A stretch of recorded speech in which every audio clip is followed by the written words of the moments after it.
Welcome to Dear Sybersue. I'm Susan McCord.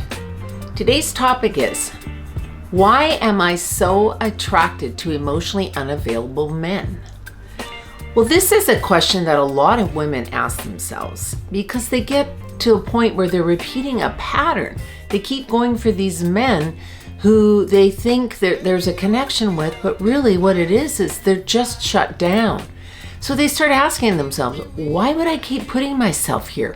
What is it that I'm attracted to with somebody who doesn't know how to express themselves in an emotional level? Here are a few reasons that you might be continuing to keep this habit up. One of them is it's a challenge. It's a challenge because they're a little bit removed, so you want to lure them into your web, so to speak. Sometimes we get bored when things are too easy. So when it's a challenge, we like this. It's sort of exciting, a little bit of forbidden fruit. Unfortunately, it ends up being a lot of drama at the end of the day.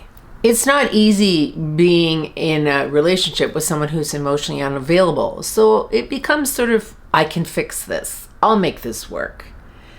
When you really look at it though, you're putting so much energy into something that isn't actually a natural progression because they're not really available to give you anything more. Love is about mutual vulnerability. It's not about self-sacrifice. So please remember that when you're out dating and looking for a partner.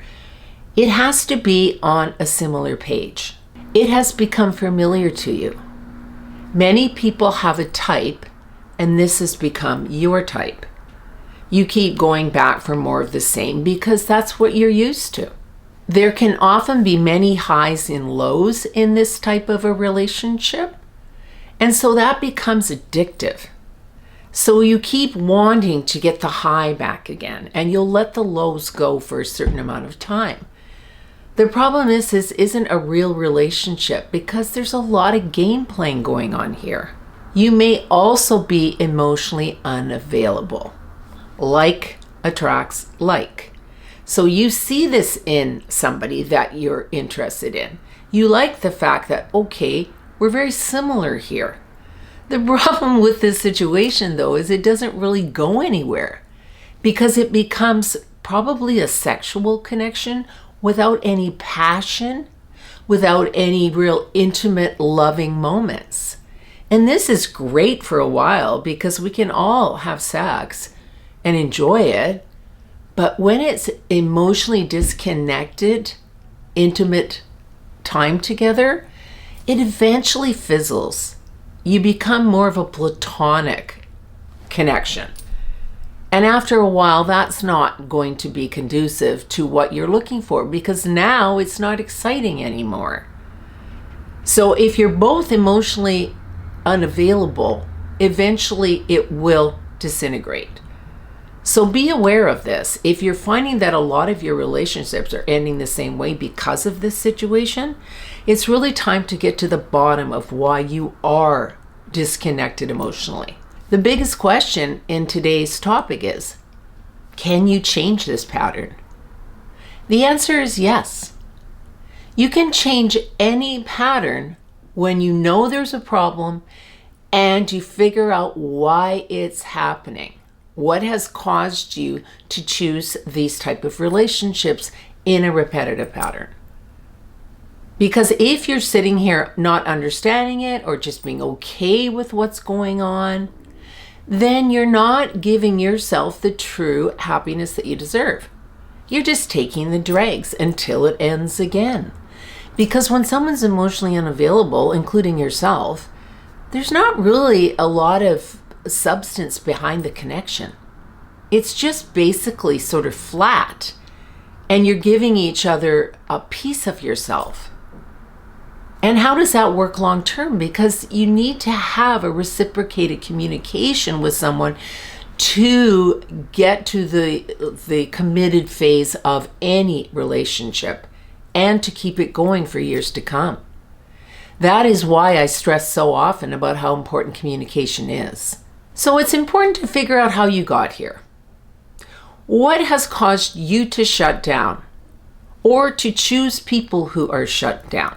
Maybe it's something that you didn't get in your childhood. Maybe there was some abandonment issue that happened to you. Maybe one of your parents left, or something happened in their relationship that has made you lose trust and faith and love.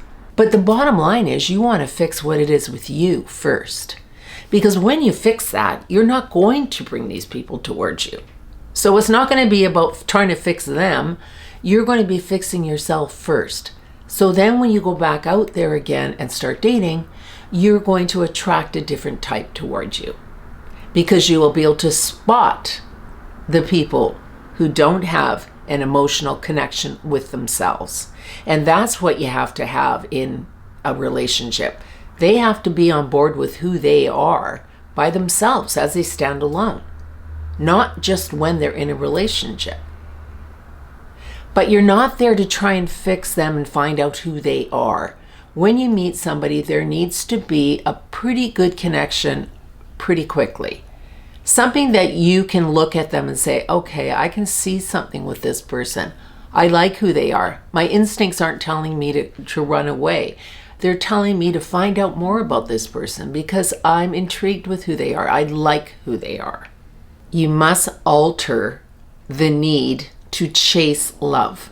Understand that stability in a relationship brings healthy longevity.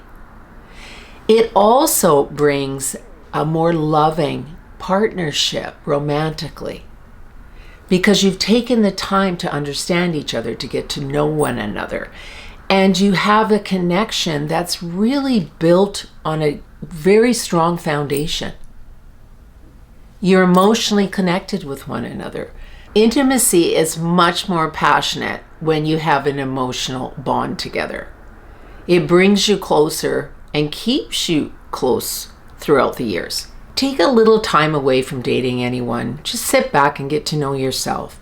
Sometimes you have to step outside of the box to see clearly. When you consistently end up in loveless scenarios, you're settling. Understand that you deserve it just as much as anybody else. Do your homework, take some time away, and figure out how you can change up this pattern that you've allowed yourself to be in for far too long. As I said earlier, it can be done. Thank you so much for tuning into Dear Sybersue. Please keep connected by leaving messages for me. Any topics you'd like me to talk about, please leave them under the video. And if you haven't subscribed, I always appreciate it when you do. Thank you so much for tuning in. Bye-bye.